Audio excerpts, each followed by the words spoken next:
Colectivo Aporía presenta Laberinto de Voces.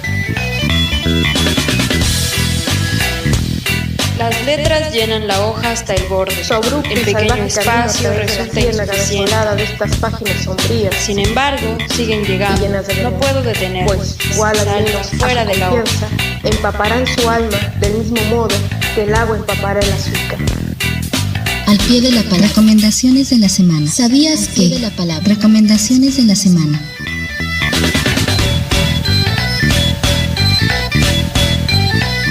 Laberinto de Voces.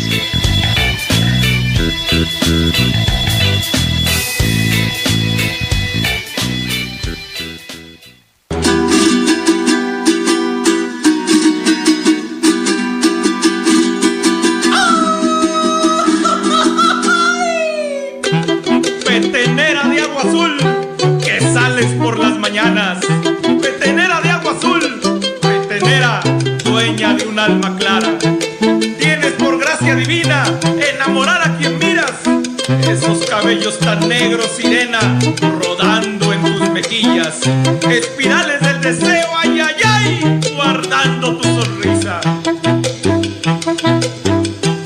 Encantador bello ser, de iluminada mirada, que diera por de ti ser esa media mitad que te faltara. Hazme el encanto, mi niña, cúmpleme mis fantasías, que no hay ni habrá algo más grande que tú, consuelo en mi agonía. Solo un beso de tus labios te pido, linda petenera mía.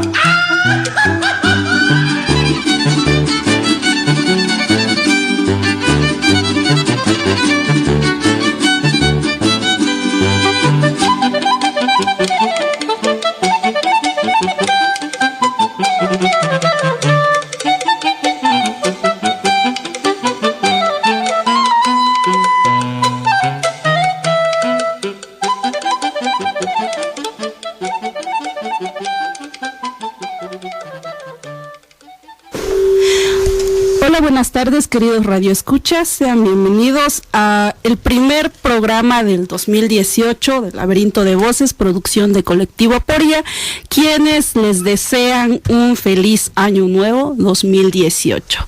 Esta tarde, como ya se dieron cuenta, iniciamos con mucho ritmo, con mucho sabor, al igual que el último programa del 2017.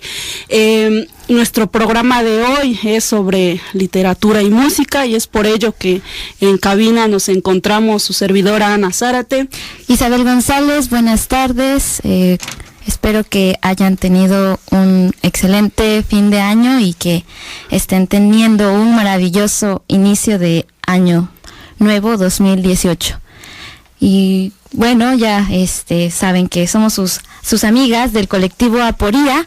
Comuníquense con nosotros a través de nuestras redes sociales, Colectivo Aporía, en nuestra página en Facebook, @Colectivo Aporía en Twitter, y también pueden llamarnos a esta cabina al 51 110 59.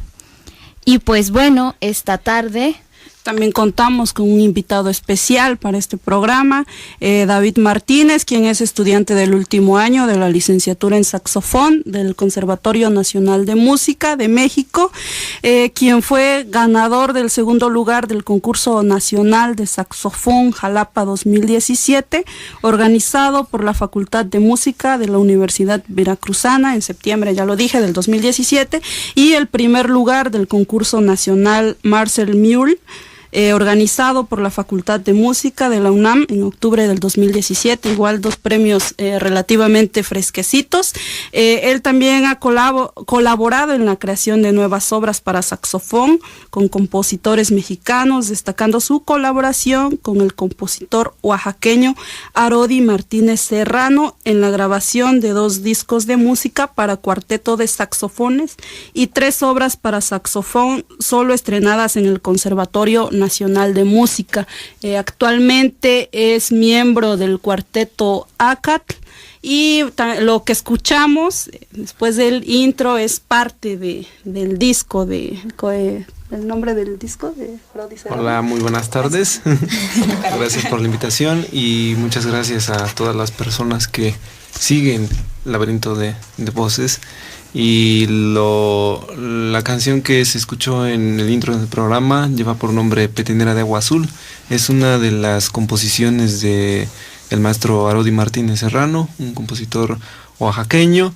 Es música original para ensamble de saxofones con acompañamiento de percusiones y basado en los ritmos de la música popular mexicana, oaxaqueña, y esto forma parte del disco que lleva por nombre Sones, Chilenas y Raíces Oaxaqueñas. Pues bien, muchas gracias, David, por aceptar nuestra invitación para hablar con nosotras esta tarde un poquito acerca de la relación entre música y literatura. Como ya decía Ana al principio, seguimos hablando, seguimos tratando de acercarnos a la relación que existe entre música y literatura. Pero antes de centrarnos un poco más en este tema, pues David, si nos pudieras hablar un poquito de tu proyecto musical de ACATL. Claro, soy integrante del cuarteto de saxofones ACATL junto con algunos compañeros que son estudiantes también de saxofón en la Facultad de Música de la UNAM. De los 4 integrantes, yo soy el único que estudia en el Conservatorio Nacional, pero coincidimos en varios aspectos, y sobre todo coincidimos en el aspecto en que somos originarios todos del estado de Oaxaca. Wow. Estudiantes de música en la Ciudad de México, pero originarios del estado de Oaxaca finalmente, y es precisamente uno de los enfoques que tiene este proyecto. Uno de los enfoques es la música tradicional mexicana, oaxaqueña concretamente, y el otro es la música académica, ¿no? La música que estudiamos en la escuela, la música de concierto, como se conoce, la música escrita originalmente para el cuarteto de saxofones, y también tocamos versiones de la música popular tradicional oaxaqueña para cuarteto de saxofones, y también impulsamos la creación de nueva música para cuarteto de saxofones, música escrita por compositores mexicanos, compositores vivos, con los que tenemos una colaboración directa, ¿no?, en el proceso de creación de la música. Ok, en redes sociales, ¿cómo los podemos encontrar o en qué plataformas podemos escucharlos? Estamos en Facebook como ACATL, Cuarteto de Saxofones, y también en Spotify como ACATL Cuarteto de Saxofones, y también en YouTube como ACATL Cuarteto de Saxofones. Okay. Bueno, pues ya saben, si quieren escuchar un poco sobre este proyecto, pueden meterse ahí a estas plataformas en internet y pues acercarse a esta propuesta musical que nos hacen los chicos de ACATL. Bueno, iniciamos con el tema. A mí me gustaría iniciar citando a Umberto Eco. Él dice algo más o menos así: la multiplicidad de códigos y subcódigos que se entrecruzan en una cultura nos demuestran que incluso el mismo mensaje se puede decodificar desde distintos puntos de vista y recurriendo a diversos sistemas y convenciones. Umberto Eco, en La estructura ausente, nos dice esto, que a mí me parece que finalmente lo que hace tanto la música como la literatura es precisamente esto, ¿no? Una retroalimentación, hablar de diferentes temas o abordar diferentes temas de diferentes formas, ¿no? E incluso llegar a coincidir o confluir en productos que tienen un mayor significante. Me refiero a cuestión de óperas, en donde pues tanto la parte musical como literaria forman dos niveles de un mismo discurso, ¿verdad? Bueno, no sé si es para nosotros o no, pero bueno, continúa Ana, continúa mientras sabemos qué sucede con esa llamada. Ajá, existen diversas coincidencias entre estas dos artes, ¿verdad? Ahí el teléfono no deja de sonar y el teléfono hace ring y no sabemos si es para nosotros o no. Nos ha puesto en suspenso. Nos puso en suspenso. Entonces, estas coincidencias que de las que les hablo, o estos elementos que se comparten, son, por ejemplo, el ritmo tanto en la literatura como en la música. ¿O a ti qué te parece? Pues sí, ¿no? Esta red de sentidos y de significados en las que se encuentran imbricadas tanto la literatura como la música, ¿no? Habría que ver, que pensar qué tan separadas o qué tan unidas están, ¿no? Yo escuchaba a Julio Cortázar en alguna entrevista que da y que está en YouTube, y ustedes pueden ir a escucharla ahí, a verla, a escucharla. Dice Julio Cortázar en esa entrevista que la literatura no posee temas, decía, ¿no? Entonces, no vamos a hablar aquí de la música como un tema de la literatura, ¿no? Sino, si como dice Cortázar, y estamos de acuerdo con él, la literatura no se conforma de temas, se trata más bien de ver, de intentar descubrir, intentar hacer manifiesto cómo se encuentra imbricada o entretejida en la vida, ¿no? Y ver cómo sucede este entretejimiento de la literatura en la vida, pues es reconocer sus relaciones con muchas otras formas de expresión humana, ¿no? Y entre ellas, pues, sin duda, la música. Si nos remontamos un poco a la historia tanto de la literatura como de la música, vamos a poder encontrar que en sus orígenes se encuentran unidas, ¿no? Sí, por supuesto. Pensemos, por ejemplo, en la cultura griega, ¿no? Ahora esto que llamamos o que conocemos como poesía, en la antigua Grecia lo podemos, llevaba el nombre de lírica, ¿no? Y era esta poesía, estas formas poéticas que se cantaban en acompañamiento de una lira, ¿no? O pensemos también en el coro del teatro griego, ¿no? Pero también pensemos en las expresiones de nuestra cultura, ¿no? De las culturas mesoamericanas, de las culturas prehispánicas, ¿no? Y pensar cómo también ahí se encuentra esta relación entre la poesía, entre la literatura y la música, ¿no? Canciones y rimas, por ejemplo, refranes también, leyendas, ¿no? La música fue muchas veces una forma de poder acercar la cultura a otra, o no sé si acercar la cultura, o más bien de manifestar la cultura, ¿no? De recordar también y de afianzar los comportamientos de la sociedad, la historia de la sociedad, ¿no? Entonces es un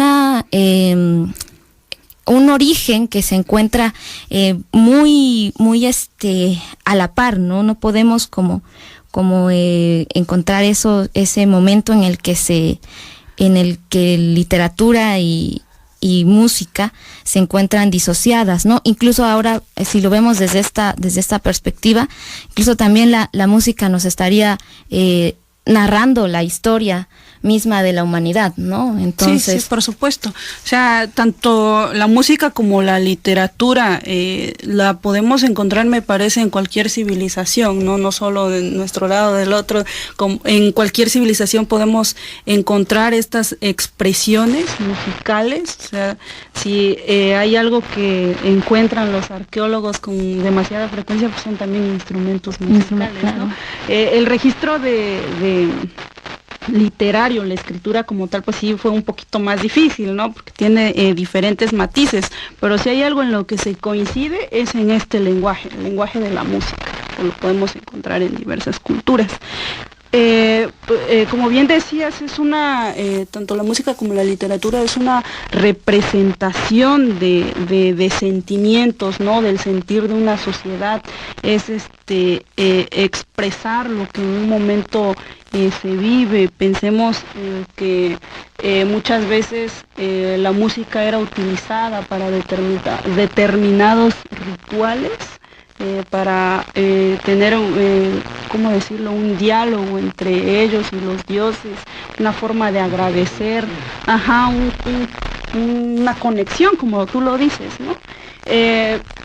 ¿Cuáles serían otras coincidencias entre estos dos artes? David. Creo que una de las mayores coincidencias, o para mí la más evidente, es que las dos tienden a hacer un código, ¿no? Un código que pretende finalmente a la expresión y a la comunicación, sobre todo a la comunicación humana. ¿De qué? De emociones, de ideas, del intelecto, de X cosa, ¿no? Finalmente son códigos. Y lo que sería también más evidente sería la relación entre músicos y escritores, finalmente. Sí.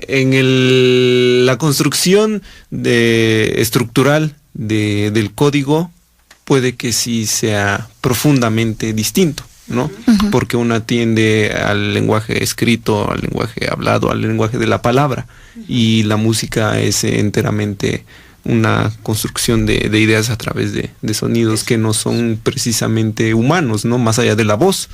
Uh-huh. Con instrumentos musicales. Además, el lenguaje escrito de la música, la grafía musical, mayoritariamente intenta representar un sonido, uh-huh, o cuestiones de hasta enteramente técnicas. No es como, no puede llegar a expresar alguna idea de un modo tan concreto como podría ser a través de las palabras, ¿no? Uh-huh. Yo recuerdo alguna vez en una clase en la escuela, cuando se hacía abordaba precisamente este mismo tema, ¿no? Uh-huh. Y el maestro nos decía, es que la música que se escribe en una partitura tiene la cualidad de ser interpretada del modo en que mejor le plazca a quien está a cargo de eso, ¿no? El lenguaje hablado o el lenguaje escrito no es así, porque si yo digo una silla, ustedes pueden imaginar una silla del modo y forma en que les uh-huh parezca mejor, ¿no? Pero si yo empiezo a decir una silla negra, una silla que mide tanto, una silla de tal material, madera, una silla uh-huh que está así, una silla que tiene tal forma, ¿no? Una silla de tal época, una silla de tal modelo. A través de las palabras puedes llegar a un punto en el que se pueda tener uh-huh la idea mucho más clara, ¿no? Uh-huh. Que como sería más precisa, ¿no? Más precisa que como lo sería el lenguaje musical. Creo que las coincidencias en el manejo del lenguaje son meramente formales. Sí puede haber bastantes coincidencias, ¿no? Se me viene a la memoria inmediatamente la forma sonata en la música. Uh-huh. La forma sonata en la música es una de las formas más recurrentes de la música, y que la forma sonata puede resumirse básicamente en lo que es un cuento, ¿no? Introducción, desarrollo, desenlace. Uh-huh. Ese es un cuento y esa es la forma sonata, ¿no? De hecho, yo en alguna clase en donde estaba tocando una sonata, un maestro me dijo, ¿sabes qué es lo que tienes que hacer para tocar una sonata? Y yo pregunté, ¿qué? ¿No? Me dijo, ¿has leído El Principito?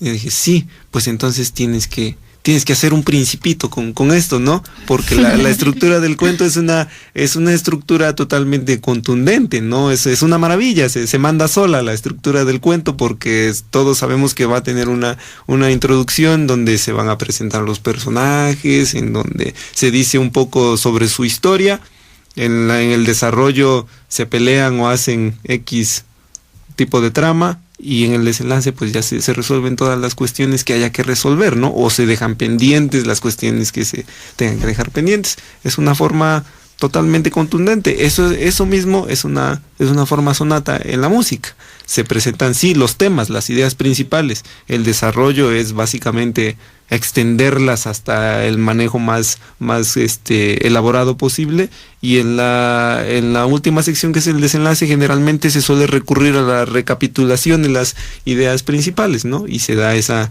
misma estructura. Claro, ¿no? De un cuento clásico, ¿no? Y su relación con la sonata. Pues bueno, antes de seguir, vamos a escuchar el siguiente tema, que también es una muestra del trabajo de Acatl.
Estamos de vuelta en Laberinto de Voces.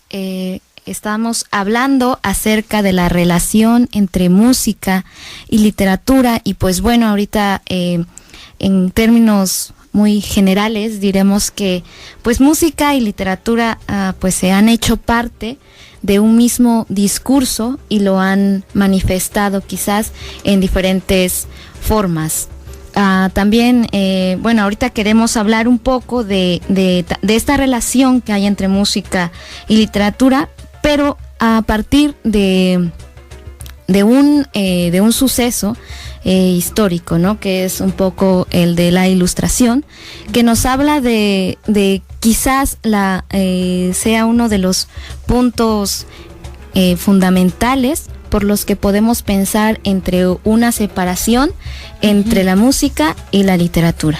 Sí, si bien en principio hablábamos sobre las coincidencias entre literatura y música, ahora pues intentaremos abordar un poco esta separación que se da en el siglo XVII y XVIII, ¿no? Separación entre la música y la poesía, principalmente porque pues muchos autores comienzan a argumentar que la música pues llegaba a los sentidos, más no a la razón. Entonces supuestamente se limitaba mucho, ¿no? Y comienza también a existir una especie de jerarquía entre las artes, en donde la poesía se encontraba en la cumbre de esta, por llegar precisamente a la razón, y la música pues se encontraba al final de esta jerarquía de las artes, ¿no? ¿Nos puedes comentar algo respecto a esto, David? Claro, me recuerdo inicialmente en relación a lo que decían sobre el siglo XVII y XVIII, se da un poco esta idea de que la música tiene que estar al servicio de la palabra, ¿no? Uh-huh. Esto se debe también mayormente a que el periodo musical que se vive en 1600 y 1700, el llamado barroco, es un periodo musical enteramente religioso, ¿no? Uh-huh. Que en donde el poder de la religión es alto, es dominante. Entonces las condiciones laborales para los músicos están determinadas por la iglesia. El puesto laboral que más era peleado, o la mayor aspiración laboral que podía tener un músico, era ser el Kapellmeister, ¿no? El maestro de capilla, ser el encargado de la música que se va a tocar, de dirigir a los ensambles que tocaban en las misas, de hacer todos los servicios musicales religiosos, y de componer incluso la música que se iba a escribir, ¿no? Entonces este tipo de plazas laborales eran prácticamente por concurso, y los altos nombres de la música clásica estuvieron en eso, ¿no? De la música occidental, Johann Sebastian Bach, Händel, otros más se desempeñaron como Kapellmeister. Uh-huh. Y entonces en ese tiempo se tenía la idea de que lo que importaba era el texto, ¿no? Enteramente los textos bíblicos eran lo que importaba. La música debería de ser el complemento o el vehículo que finalmente impulsara eso, ¿no? Pero no era lo más importante, o ni siquiera inclusive no se tenía una conciencia de que la música fuera un arte, ¿no? No era la esencia. Exactamente, la música no tenía una esencia en sí misma, prácticamente. En 1600 no se tenía esta idea de arte, para empezar. Estaba al servicio de Dios. Sí se era artesano, pero no se era artista en ese tiempo, y menos los músicos. Entonces el proceso compositivo también estaba condicionado a la métrica de las palabras, ¿no? La métrica musical finalmente, tarde o temprano, tenía que coincidir o estar al servicio de la métrica de los textos. Con el paso del tiempo, con los cambios de siglo y el advenimiento de algunos sucesos históricos importantes, como la Revolución Francesa o la enciclopedia, la Ilustración, la Revolución Industrial, el advenimiento de las máquinas, se replantea no solo el papel de las artes, ¿no? Sino que finalmente sabemos que se replantea la concepción del hombre en el mundo, y se tiene esta idea de que sí, el hombre es un ser racional, pero también es un ser emocional, ¿no? Uh-huh. Y que de hecho el lado emocional puede finalmente estar por encima de, ¿no? Y se tiene la idea de que sí, la palabra llega al intelecto, pero la música llega al corazón, ¿no? Entonces el vehículo que lo lleva finalmente es la palabra de Dios. Puede entrar al hombre, pero a través del oído, no a través también tienen que ver con estas concepciones evangelizadoras, ¿no? Entonces la música está es un buen instrumento, ¿no? Exactamente. Es un buen instrumento para la religión, ¿no? Para evangelizar precisamente, ¿no? Exactamente.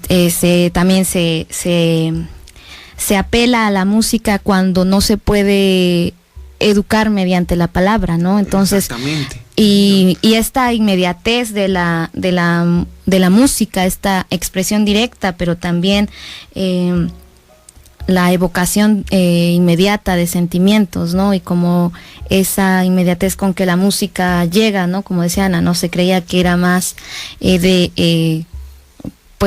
sentimental, por decirlo de algún modo, ¿no?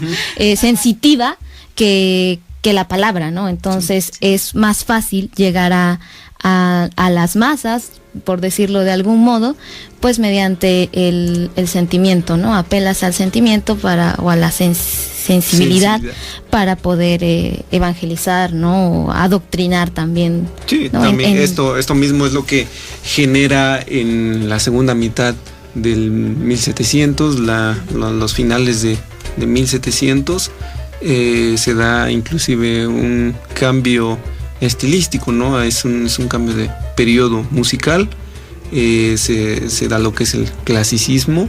En la música se denomina clasicismo, en el resto de las artes se denomina neoclasicismo, ¿no? Porque era el retomar los ideales de la Grecia clásica, pero como en la música no se tenía antecedente escrito de la música clásica, por eso se denomina enteramente clásico, ¿no? Pero está dentro del mismo marco. Sí. Además, la segunda mitad del siglo XVIII es el nacimiento de figuras como Mozart. Claro, de ahí nos vienen esas grandes figuras de la música. Grandes figuras de la música clásica, y se da lo que alguno de mis maestros conocía como la venganza de la música por encima de la literatura, ¿no? Uh-huh. Que ya se da la separación y se da la independización de la música como un arte propio, ¿no? Porque además ya se empieza a dar la profesionalización a un mayor grado de los músicos, tanto de intérpretes como de compositores, y se da el advenimiento de las nuevas formas musicales como la sonata, las sinfonías, que son las grandes formas de la música occidental, ¿no?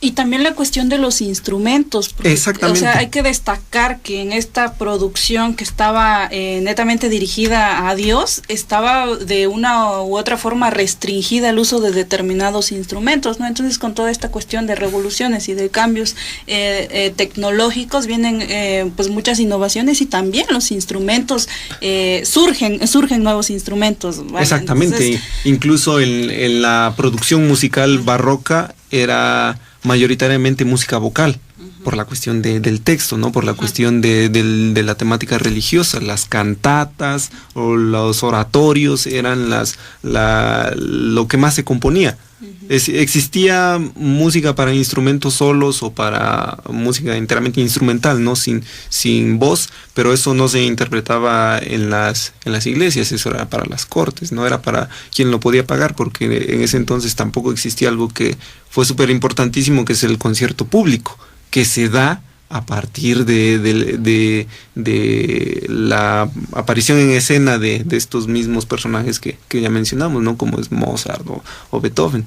Entonces, en la llegada hacia el 1800 ya se instituye más el ejercicio del concierto público y de la producción musical para nuevos ensambles, ¿no? Surgen las orquestas, lo que hoy se conoce como las orquestas sinfónicas, uh-huh, surgen en esos años, ¿no? Lo que decías de los instrumentos es totalmente cierto. Son los años en los que se deja de usar el clavecín, que era el, uh-huh, instrumento de tecla predilecto del barroco, y se cambia al piano, ¿no? Que fue prácticamente la innovación tecnológica de la música en esos años. En la segunda mitad del siglo XVIII surge el piano, surge el clarinete, surgen las modificaciones de los instrumentos de metal actuales empiezan a surgir en esos años, se empiezan a incorporar a las orquestas empiezan a tener mayor tamaño, empiezan a adquirir un nuevo bagaje de sonidos y se empieza a experimentar en nuevas formas, y la música a través del proceso compositivo adquiere pues un mayor grado de elaboración, ¿no? De complejidad, y ya por sí sola ya no es necesario recurrir a elementos como la literatura precisamente para la creación musical, ¿no? Pero también todas estas nuevas formas, ¿no? en que se expresa la música, los instrumentos, los ensambles, ¿no? También dan cabida a nuevas formas de nuevos ritmos, ¿no? También nuevos temas de la música también, ¿no? Como lo mismo con la literatura, ¿no? O sea, se abren nuevos temas, igual en la música, ¿no? Se tocan otros temas, ya no son solamente los religiosos o los se hace más amplia la temática que se aborda. Pues vamos a escuchar este tema, una suite cubana, otra vez a cargo de Acatl, y esperemos que la disfruten.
Buenas tardes, estamos de regreso en Laberinto de Voces. Seguimos hablando acerca de la relación entre literatura y música. Ya en la recta final del programa, se fue rapidísimo el tiempo. De verdad no vi que ya faltan 4 minutos para escuchar música y para hablar. Siempre hace falta tiempo, sobre todo para escuchar música, y pues hemos tenido que cortar estas piezas que son, la verdad, dignas de escucharse, y vayan al canal de Acatl y escúchenlas completas, disfrútenlas completas, sí, porque aquí no hay tiempo para hacerlo. Pero bueno, David, querías seguir ilustrándonos, adoctrinándonos. Solo finalmente me gustaría hacer mención de algunos de los títulos, ¿no? De algunos que ejemplifican mayormente esta cuestión de la relación entre literatura y música. Uno de los que particularmente a mí me gustan bastante, ¿no? Es El Anillo del Nibelungo de Richard Wagner, que es una ópera que el propio compositor, ¿no? Richard Wagner ya es uno de los ejemplos más claros de lo que es la música y la literatura, no solo en la música, sino en una sola persona, ¿no? El señor no solo era músico, también escribió algunos ensayos filosóficos. Cuando hizo sus óperas diseñó su teatro, escribió los libretos, bla bla bla, ¿no? Y en sus óperas hace uso de muchos recursos literarios y finalmente de la mitología, ¿no? La mitología de la antigua, de esta antigua región que de lo que ahora es Alemania, por ahí, ¿no? El Anillo del Nibelungo de Richard Wagner, el poema sinfónico, que dicho sea de paso hay una forma musical que se llama poema sinfónico, que se llama Así habló Zaratustra, como Zaratustra de Friedrich Nietzsche. Esta fue compuesta por Richard Strauss y muy bonito también. La sinfonía número 1 de Gustav Mahler, que lleva por nombre Titán, que es en referencia a una obra literaria que se llama Titán. Esa sí, ahorita no recuerdo el autor. Y una de las que me parece de las más notables es el preludio a la siesta de un fauno de Claude Debussy, que es basado en el poema que se llama La siesta de un fauno de Stéphane Mallarmé, y con quien el compositor tuvo también relación, y que musicalmente esta obra es uno de los puntos claves en la línea cronológica del proceso de cambios en la concepción musical, ¿no? Es una de las obras que marca el inicio del modernismo en la música, es una de las obras que marca un punto de ruptura, podría decirse, con uno de los sistemas musicales más perdurables que han existido, que es la tonalidad, y es una de las obras que a su vez desencadena todo un proceso compositivo que es el que está vigente hasta nuestros días. El preludio de la siesta de un fauno de Claude Debussy. Y para leer, a mí se me viene a la mente dos, que son el prólogo a Richard Wagner de Friedrich Nietzsche, publicado en El nacimiento de la tragedia en 1871, y la relación de Friedrich Nietzsche con Richard Wagner, que es una de las más tormentosas en la historia de la más sufridas, pero es de las que tienen más sabor, ¿no? dentro de todo del drama de este tema, sí, y que incluso años después de haberle escrito el prólogo a Wagner, escribe el caso Wagner, ¿no? Haciendo una referencia totalmente es más bien, se estaba retractando, ¿no? de lo que había escrito. Y finalmente el que es uno de mis favoritos, que a pesar de que finalmente puede ser una fantasía, porque Julio Cortázar era un melómano y especialmente idolatraba, no solo era fan, idolatraba a Charlie Parker, uno de los saxofonistas más memorables, ¿no? del jazz, y a pesar de que nunca lo conoció, pues en uno de sus ratos libres se puso a fantasear de cómo habría sido su relación, su relación con Charlie Parker, de haberlo conocido, ¿no? Y escribió uno de mis favoritos, que es El perseguidor, en las armas secretas, ¿no? Escribe El perseguidor. Pues desafortunadamente ya no tenemos tiempo, pero pues sí, el perseguidor queríamos llegar, de hecho, a hablar del perseguidor y de un poco del jazz y los saxofones, porque pues David es saxofonista y queríamos pues hacer un poco hacer un poco alusión a a los saxofonistas, pero ya lo mencionó David, ¿no? Lean El perseguidor de Cortázar, que también sabe expresar muy bien la relación entre música y literatura, no solo como un tema de la novela, ¿no? También se abordan ahí otros diferentes elementos de la música, el tiempo, el silencio, la ausencia. Sí, creo que el tiempo quizás sea el tema más grande, problemático, que tanto para el escritor como para el músico, ¿no? Y creo que esta novelita, porque es muy chiquita, El perseguidor de Cortázar, ilustra bien ese libro recomendable totalmente, no solo para escritores y también no solo para escritores que quieren hablar de músicos, sino también para músicos. Los mismos músicos. Una de las cuestiones que más me llama la atención de lo que escribe Cortázar en El perseguidor es que él, a pesar de no ser un músico como tal, o de no ejecutar algún instrumento, él plantea una situación que es la de qué es lo que pasa en la cabeza de un músico mientras toca. La cuestión del salirse de, ¿no? Prácticamente mientras estás tocando. Lo pone en voz de Charlie Parker, pero a través de salido de la mente de él, es una cosa que a mí me impacta. Y es curioso porque hay una frase que dice Charlie Parker, según Cortázar, que la música no lo saca, no lo abstrae, la música lo mete en el tiempo, dice, ¿no? Ajá. Entonces, sí, lean El perseguidor y escuchen a Acatl y escuchen jazz y pues ya no podemos decir mucho más porque el tiempo se nos terminó. Nos despedimos. Pero pues estaremos igual y hacemos una cápsula o algo así para hablar de lo que nos faltó o una segunda parte y estaremos hablando un poquito más de escritores que de músicos y pues ya lo esperamos también tener a David otra vez aquí. Muchas gracias, David, por participar. Y pues no sé, quieras decir algo, despedirte del público antes de... No, pues finalmente agradecerles a ustedes principalmente por la invitación y agradecer de el mayor modo posible a las personas que escuchan y que siguen este tipo de programas, este tipo de proyectos, que para mí es uno de los mayores actos de solidaridad que se pueden cometer en el día de hoy en este país, ¿no?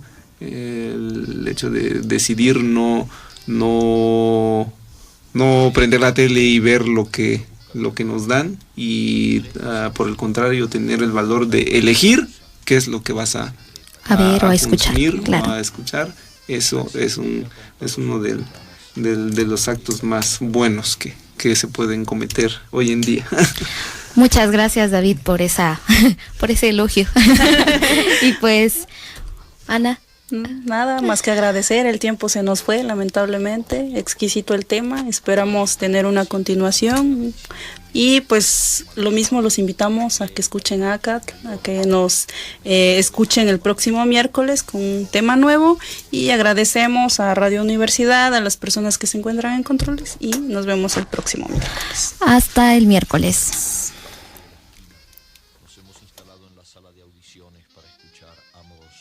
Del perseguidor.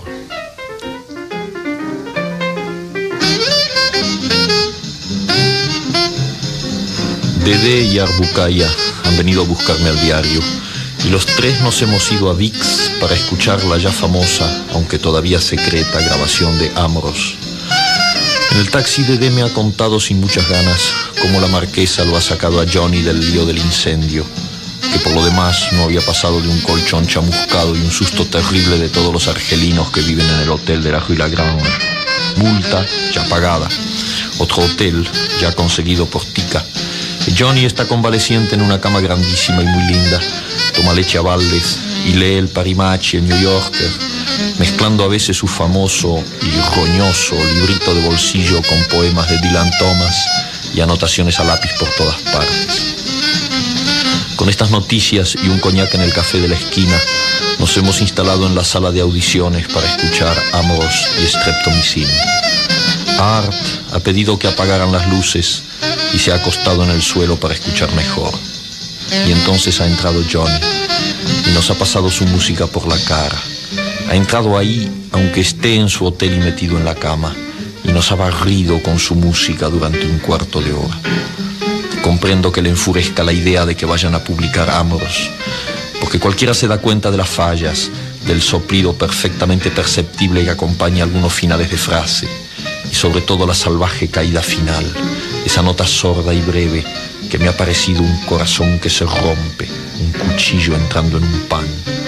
Y él hablaba del pan hace unos días. Pero en cambio, a Johnny se le escaparía lo que para nosotros es terriblemente hermoso: la ansiedad que busca salida en esa improvisación llena de huidas en todas direcciones, de interrogación, de manoteo desesperado. Johnny no puede comprender, porque lo que para él es fracaso, a nosotros nos parece un camino, por lo menos la señal de un camino, que Amoros va a quedar como uno de los momentos más grandes del jazz. El artista que hay en él va a ponerse frenético de rabia cada vez que oiga ese remedo de su deseo, de todo lo que quiso decir mientras luchaba, tambaleándose, escapándosele la saliva de la boca junto con la música, más que nunca solo frente a lo que persigue, a lo que se le huye mientras más lo persigue. Es curioso. Ha sido necesario escuchar esto, aunque ya todo convergía a esto, a Amoros, para que yo me diera cuenta de que Johnny no es una víctima, no es un perseguido como lo cree todo el mundo, como yo mismo lo he dado a entender en mi biografía. Por cierto que la edición en inglés acaba de aparecer y se vende como la Coca-Cola. Ahora sé que no es así, que Johnny persigue en vez de ser perseguido, que todo lo que le está ocurriendo en la vida son azares del cazador y no del animal acosado.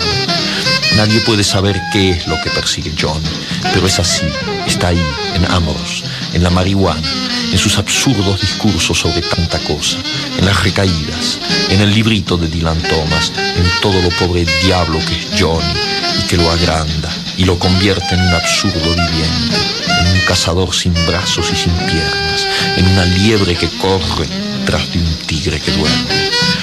Y me veo precisado a decir que en el fondo Amoros me ha dado ganas de vomitar, como si eso pudiera librarme de él, de todo lo que en él corre contra mí y contra todos, esa masa negra informe, sin manos y sin pies, ese chimpancé enloquecido que me pasa los dedos por la cara y me sonríe enternecido.